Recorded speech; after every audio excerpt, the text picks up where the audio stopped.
Bonjour et bienvenue dans cette vidéo où je vais vous partager les affaires qui m'ont été utiles pour mon sac de salle de naissance. J'avais réalisé une vidéo avant mon accouchement, mais bébé est arrivé 3 semaines en avance et je n'ai pas pu la poster avant. Donc j'ai décidé de reprendre la vidéo et de ne vous partager que les affaires qui m'ont été utiles le jour J. Avant de commencer, j'aimerais m'excuser pour le son qui a un volume assez variable. J'espère que cela ne va pas trop vous déranger pendant le visionnage. Je commence par mettre le plus important, le dossier médical au complet avec la carte de groupe sanguin à ne surtout pas oublier. Vous pouvez ajouter un projet de naissance dans votre dossier médical. Il ne sera peut-être pas pris en compte entièrement s'il y a des besoins médicaux d'urgence, mais vous pouvez l'ajouter si cela vous rassure.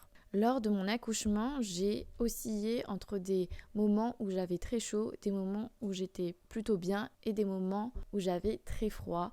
De ce fait, si vous accouchez comme moi lors de la période estivale, je peux vous recommander de porter une robe ample, élastique et légère comme celle-ci pour pouvoir être libre de vos mouvements, mais également de prévoir un gilet, une paire de chaussettes et des chaussons. Si vous faites le choix, vous aussi, d'accoucher sans péridurale et d'être plus active lors du travail, je vous recommande de prendre un bandeau de grossesse. Je n'en avais pas et les sondes du monitoring avaient tendance à glisser. Or, je pense qu'avec un bandeau, ça les maintient peut-être mieux en place et cela évite l'entrée fréquente des sages-femmes dans la salle de naissance pour les replacer. Une chose qui m'a vraiment aidée lors du travail à soulager la douleur des contractions, cela a été le bain chaud. J'ai eu la chance car j'ai pu bénéficier en effet de la baignoire de dilatation. J'avais donc pris un maillot de bain 2 pièces de ce modèle-ci qui m'a permis de maintenir les sondes du monitoring Bluetooth et j'avais pris également une serviette de bain éponge pour la sortie de bain. Néanmoins, je ne sais pas si c'est le cas partout en France, mais vous pouvez quand même vous baigner sans maillot de bain, donc pas de panique si vous l'avez oublié ou que vous n'en avez pas à emmener le jour J. Pour ce qui est des boissons non gazeuses et sans pulpe, j'avais pris des briquettes de jus de pomme et j'avais rempli ma gourde d'une eau aromatisée à la pêche Volvic. Les sages-femmes me proposaient régulièrement de quoi boire comme une tisane, un jus de pomme, mais je vous préconise quand même d'avoir quelques boissons sous le coude au cas où c'est un peu l'urgence et que les sages-femmes n'ont pas vraiment le temps de vous proposer des boissons. J'avais également pris des bonbons à sucer car j'avais entendu l'expression bouche molle, col mou. Je ne sais pas si cela a eu un effet sur la dilatation de mon col, mais cela a été très utile pour une question de glycémie. Cela me donnait un petit regain d'énergie et ça me permettait de me focaliser sur une sensation agréable, douce et sucrée. J'avais également pris des chewing-gums, mais finalement je n'en ai pas mâché. Mais mon mari a été très heureux d'en avoir car le travail a été assez long et ça lui permettait d'avoir une sensation d'haleine fraîche. Pour ce qui est de l'ambiance dans la salle de naissance, je souhaitais quelque chose de cocooning. J'avais pris ma petite enceinte et j'ai mis une playlist sur Spotify de musique relaxante. En accouchant en plein été, je craignais vraiment de souffrir de la chaleur. Donc j'avais prévu plein d'effets pour me soulager. Au final, le seul effet que je peux vous recommander, c'est le mini ventilo qui m'a été très utile aussi bien lors de mon travail que lors de mon séjour en maternité. Et pour vous dire, je l'utilise encore sur mon bureau. Donc c'est un achat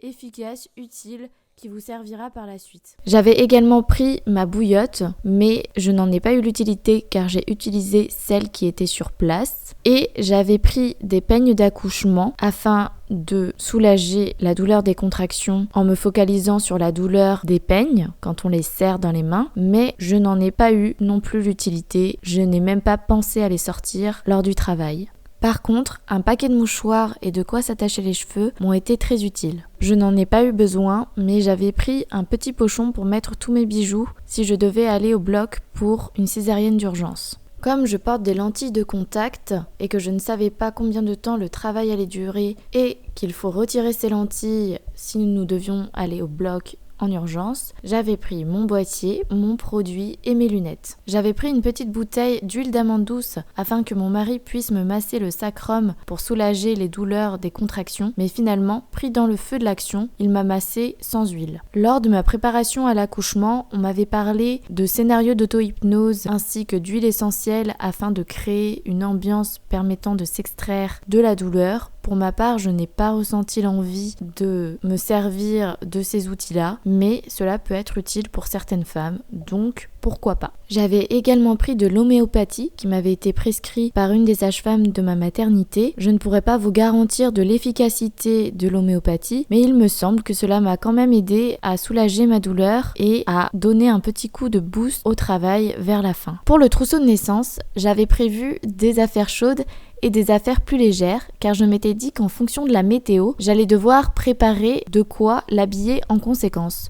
Cependant, les nourrissons ne savent pas réguler leur température et la température au sein de la maternité est constante. Du coup, que l'on soit en été comme en hiver, bébé sera vêtu de la même manière, c'est-à-dire avec un body manche longue, un pyjama d'hiver, un bonnet, une brassière, des chaussettes et une gigoteuse d'hiver, toc 3. J'avais pris 2 bandeaux de peau à peau, un pour moi et un pour mon mari, mais finalement nous les avons utilisés très peu. Ce n'est pas un achat indispensable selon moi, mais si vous souhaitez en avoir un, je vous préconise d'en choisir un sur Vinted, car c'est un achat qui est assez cher pour son utilité selon moi. Concernant les affaires pour le papa, mon mari avait pris une tenue confortable avec de quoi se divertir, un chargeur, des pièces de monnaie pour aller chercher un café ou quelque chose au distributeur, de quoi grignoter, de quoi boire. Pour l'accouchement physiologique de mon fils, mon mari a été d'un grand soutien et a été très actif pour m'aider à soulager mes contractions lors du travail. Mais